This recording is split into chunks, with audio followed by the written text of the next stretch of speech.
ছেলে মেয়ের জন্য জামা কাপড়ের অভাব নাই, কিন্তু ছোটবেলা আমার বাবা তোমার বাবা কত কষ্ট করেছিল, ঈদের দিনও আইসা গেল বাবা একটা জামা কেনার তৌফিক হয় নাই। এত কষ্টের জিন্দেগির মুমিন আম্মাজান বলে শীতের দিন আসতেছে, শীতের কাপড় নিয়ে আসো।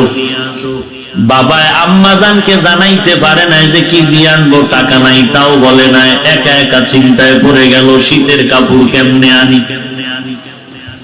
বাজারে গিয়া বন্ধু বান্ধবের কয় আমাকে 500 টাকা ধার দাও, দেয় না, কারণ বন্ধু জানে বড় গরিব, টাকা যদি ধার দেয় আর পাওয়া যাবে না। এরকম 10 জনের কাছে ঘুরতে ঘুরতে একজনের কাছে গিয়ে একটু দয়া হলো, 500 দেয় নাই 200 দিছে। বাজার সদায় কম করিয়া সন্তানের জন্য জামা কাপড় নিয়া বাবায় হাজির। মাঝে মাঝে ঘরের কর্নারে বসে কান্নার আওয়াজ, বিবি ডাক দিয়া কয় কেন কান্না করো স্বামী আমার? বলে আমরা না খায়া থাকি, কষ্ট নাই, তবে সন্তানের কষ্ট সহ্য করা যায় না।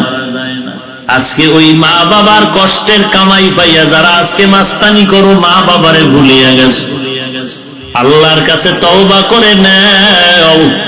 ওই মা বাবার কবরের থেকে তোমার বরদোয়া কপালে লাগতেছে, তওবা করো হে মালিক। মা বাবার কষ্টের জিন্দেগি পাওয়ার পরে কামাই রুজি দিয়া যেন গুনাহের পথে না হাঁটি।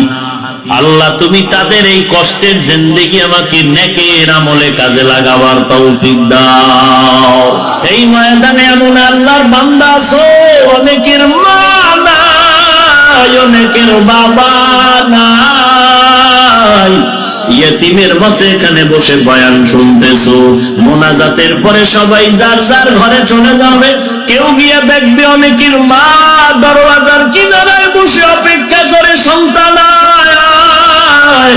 আমি মা তোর জন্য অপেক্ষা করি, এখন আমি খানা খাই নাই, কখন আসবি?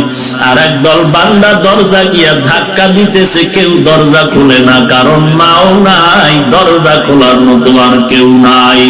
ওই মা বাবা হারা যারা ইয়তীম, আল্লাহর দরবারে চোখের পানি ছেড়ে দোয়া করো রে মালিক। ইয়তীমের দোয়া আল্লাহ খালি ফিরাবেন না। আল্লাহর কাছে তওবা করো, জীবনে আর গুনাহ করব না, আজকে থেকে নামাজ ছাড়বো না, মা বাবার জন্য কোনো গুনাহের কাজে গিয়া বরদোয়ার ভাগী হব না, আলেম ওলামাদের বিরোধিতা করব না, গুনাহের পথ থেকে বেঁচে নবীর সুন্নতের আমল করব, কোরআন তেলাওয়াত শিখব, নামাজ পড়ব, দেশ ও জাতির বিরুদ্ধে কোনো ষড়যন্ত্র করব না। মুনাফিকি যদি না থাকে, গলায় ছুরি আসলে মরে যাব, তারপরও গুনাহের দিকে যাব না। তওবা করার যদি নিয়ত হয়, খাঁটি তওবার নিয়তে দুটো হাত আল্লাহকে দেখায়া দাও।